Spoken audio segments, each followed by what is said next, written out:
आइए साथियों, आप सभी का जेके कंपटीशन सेंटर में हार्दिक स्वागत है। आज आपके लिए उत्तर प्रदेश राजस्व लेखपाल के लिए कुछ महत्वपूर्ण सिलेबस लेकर आए हैं, जिससे कि आपकी सिलेक्शन की संभावना 100% हो जाए। 100%। यदि जो मैं इस वीडियो में बता रहा हूं आपको, जो भी मैंने तैयार किया है वो विगत 10-12 वर्षों का परिश्रम है, अनुभव है। उसके आधार पर मैं आपको उस तरीके से समझाने जा रहा हूं। यदि आप उसे फॉलो करते हैं तो पूरी तरीके से आपकी 100% सफल होने की संभावना बढ़ जाएगी, अधिक हो जाएगी उत्तर प्रदेश राजस्व लेखपाल। तो आइए प्रारंभ करते हैं। उत्तर प्रदेश राजस्व लेखपाल सफलता हेतु विशेष रणनीति। आखिर रणनीति क्या है? शीघ्र लग जाओ और तुरंत लग जाओ।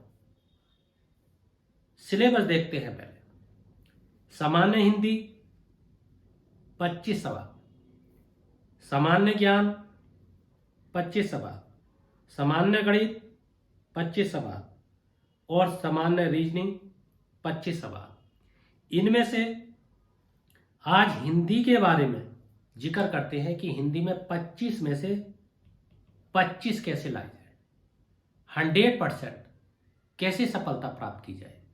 आइए, सामान्य हिंदी। सामान्य हिंदी में सबसे पहले आपको वर्णमाला को बिल्कुल कंप्लीट करना होगा, क्योंकि वर्णमाला एक ऐसा टॉपिक है, ऐसा एक महत्वपूर्ण टॉपिक हो गया है कि कोई भी एग्जाम हो, हर हालत में इससे प्रतिशत एक ना एक या दो जरूर आते हैं। तो इसमें आपको क्या करना है? आपको स्वर को देखना है और आपको व्यंजन को देखना है। स्वर में जो आपके जैसे हर्ष स्वर है, आपका दीर्घ स्वर है, आपका प्लुत स्वर है, इन्हें पढ़ के जाना है। व्यंजन में आपके जैसे आपका कंठ व्यंजन है, या आपका तालव्य व्यंजन है, या आपका मूर्धन्य व्यंजन है, या आपका दंत व्यंजन है, या आपका ओष्ठ व्यंजन है, या आपका अंतस्थ व्यंजन है, संघर्षी व्यंजन है, अयोग्य है, अघोष है, सघोष है। इसे आपको पढ़ के जाना है, क्योंकि इतना यदि आप पढ़ लेते हैं तो वर्णमाला से इससे हटकर आज तक कोई प्रश्न ना बना है, ना बनेगा। इसी तरीके से आपको संज्ञा को कंप्लीट करना है। संज्ञा मुख्यतः 3 प्रकार की होती है: जातिवाचक संज्ञा, व्यक्तिवाचक संज्ञा, भाववाचक संज्ञा। इनको पूरी तरीके से आपको कंप्लीट कर जाना है, क्योंकि इन्हें आप अच्छी तरीके से कर लेते हैं तो हर हालत में संज्ञा से कोई भी प्रश्न बचने वाला नहीं है। यहाँ पर केवल मैं टॉपिक बता रहा हूँ, मैं आपको ये नहीं बता पाऊंगा कि ये क्या है। जैसे किसी व्यक्ति, वस्तु, स्थान के नाम को संज्ञा कहते हैं, या जिस किसी एक वाक्य में किसी एक ही व्यक्ति, एक ही वस्तु, एक ही स्थान का जिक्र होता है तो उसको व्यक्तिवाचक कहते हैं। इस तरीके से मैं आपको यहाँ संभवतः नहीं बता पाऊंगा, क्योंकि इतना बताना लग गया तो ये वीडियो लंबी हो जाएगी। इसलिए आपको ये सर्वनाम भी देखना है। ये बहुत ही महत्वपूर्ण है कि जो सर्वनाम है, सर्वनाम कितने प्रकार का होता है। जैसे पुरुषवाचक सर्वनाम है, निजवाचक सर्वनाम है, निश्चयवाचक सर्वनाम है, अनिश्चयवाचक सर्वनाम है, प्रश्नवाचक सर्वनाम है। ये 6 प्रकार के सर्वनाम होते हैं। ये 6 के 6 सर्वनाम आपको पढ़ जाने हैं। विशेषण, विशेषण भी आपको जो 4 प्रकार के होते हैं उनको देख लेना है। जैसे आपका सार्वनामिक विशेषण होता है, सार्वनामिक विशेषण होता है, आपका ये गुणवाचक विशेषण होता है। ठीक उसी तरीके से संख्यावाचक विशेषण होता है। संख्यावाचक विशेषण में आपके 2 प्रकार के होते हैं, जैसे निश्चित संख्यावाचक विशेषण, अनिश्चित संख्यावाचक विशेषण। इसी तरीके से एक परिमाण बोधक मतलब विशेषण होता है 4थे नंबर का। आइए, अगला महत्वपूर्ण टॉपिक कौन सा है? क्रिया। ये बहुत ही महत्वपूर्ण टॉपिक है। इसमें क्रिया में क्या, जैसे कि आपकी कई क्रिया हैं, उनमें से आपको 5 हर हालत में पढ़ के जाना है। जैसे एक सकर्मक है, एक आपका अकर्मक है, एक आपका द्विकर्मक है, एक आपका प्रेरणार्थक है, और एक आपका पूर्वकालिक है।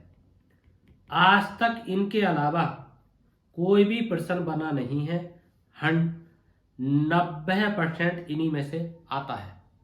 इसलिए आपको पेपर भी 90% करना है, क्योंकि इसमें नेगेटिव मार्किंग भी है।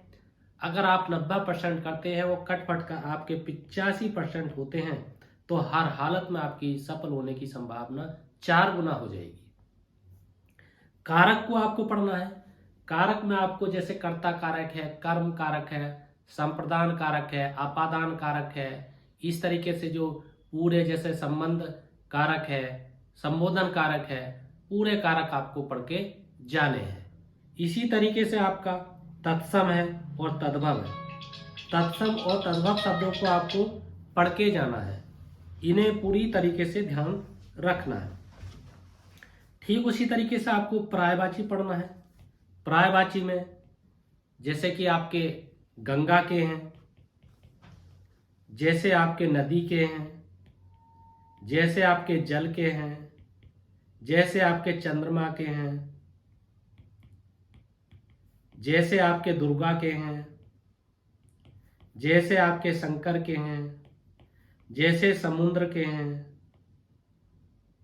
इस तरीके के जो महत्वपूर्ण है उन्हें आपको देखकर जाने हैं। कि मैंने वीडियो बना रखी हैं, 2-3 वीडियो बन गई हैं हिंदी की, और भी महत्वपूर्ण वीडियो बना रहा हूं।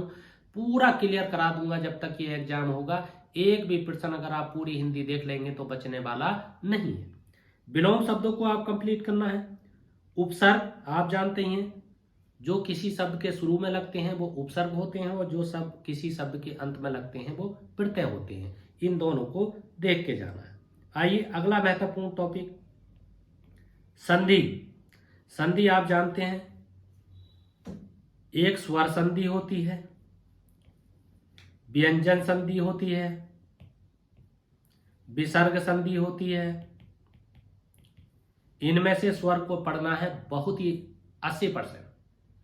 स्वर संधि के 5 प्रकार होते हैं, जैसे कि आपकी वृद्धि संधि है, आयादी संधि है, गुण संधि है, यड़ संधि है।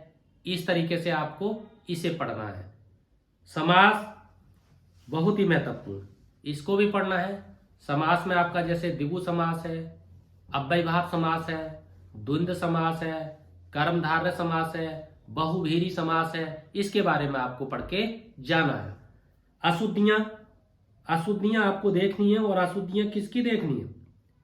अशुद्धि वाक्य में भी पूछी जाती हैं, और अशुद्धि आपकी वर्तनी में अर्थात स्पेलिंग में पूछी जाती हैं। इसलिए इन दोनों को देखना है। वर्तनी कारक संबंधी भी होती है, संज्ञा संबंधी भी अशुद्धि होती हैं, आपकी प्रत्यय संबंधी भी अशुद्धियां होती हैं, सर्वनाम संबंधी अशुद्धियां होती हैं, क्रिया संबंधी अशुद्धियां होती हैं। इस तरीके से इन सारी अशुद्धियों का ध्यान देना है।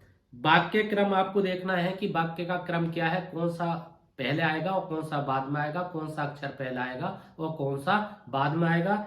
इसलिए इसे अगर वर्णमाला की जानकारी है तो इसे करने में कोई भी आपको दिक्कत नहीं आएगी। अगला टॉपिक, समानार्थी एवं अनेकार्थी। जो समान अर्थ प्रकट करने वाले शब्द हैं उन्हें देखना है, और जो अनेक अर्थ प्रकट करने वाले शब्द हैं उन्हें देखना है। जैसे कि घोंगा है, उसका पानी में जन्म होता है, मछली है उसका भी होता है। जैसे जलज है, इस तरीके से। तो जलज कौन कौन से जलज हैं? जो जल में जन्म लेते हैं, जैसे घोंगा है, मछली है। इसी तरीके के शब्दों को आपको देखना है। अनेक शब्दों के लिए एक शब्द, जैसे जो ईश्वर में विश्वास करता हो उसे नास्तिक कहते हैं, जिसे ईश्वर में विश्वास ना करता हो उसे नास्तिक कहते हैं। इसी तरीके से जो ऊपर कहा गया हो उसे, मतलब जैसे उपरोक्त।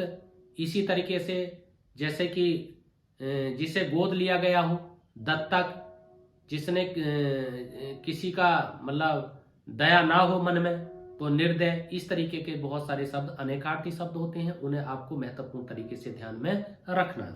मुहावरे और लोकोक्तियां देखनी है। आपको अपठित गद्यांश जरूर देखना है। अपठित गद्यांश के साथ आपको अपठित पद्यांश भी देखना है कि किस तरीके से होता है, मगर 100% जो 99% आने की संभावना है वो गद्यांश से आती है। गद्यांश कैसे छांटे जाते हैं मैंने इसकी वीडियो बना भी दी है। 8-10 वीडियो हिंदी की पहले बनाई थी, अब और 2-3 नई करंट के साथ बना रहा हूं जो बिल्कुल हर हालत में आने वाली संभावना है, इसलिए आप इसको देखना है। प्राचीन इतिहास की भी 7 वीडियो बना दी गई हैं, भारतीय भूगोल की भी 4-5 वीडियो बना दी गई हैं, करंट भी जो महत्वपूर्ण टॉपिक है उन्हें बना दिया गया है। इसलिए इन टॉपिक को आपको गंभीरता पूर्वक देखकर जाना है। अगर इन्हें पढ़ते हैं तो आपके 25 में से 25 नहीं आए तो 24% आपके हर हालत में हो जाएंगे। वैसे आप किताब अगर कोई भी पढ़े तो केवल एक किताब पढ़ें। जैसे कि मान लीजिए ये किताब है आपकी, तो आप इस किताब को, घटना चक्र की किताब है, इसे देख सकते हैं। केवल एक ही किताब आपको पढ़नी है। वैसे तो मंथन की भी है, ल्यूसेंट की भी है और हरदेव बहारी की भी है, अनेक ना जाने कितनी किताबें हैं, परंतु आपको एक ही किताब को कम से कम 10 बार पढ़ना है अगर आपको पढ़ना है स्वयं तो। और अगर उसके साथ साथ मेरी वीडियो देखते हैं तो बहुत सारी आपकी जो कंफ्यूजिंग है वो दूर कर दी जाएगी।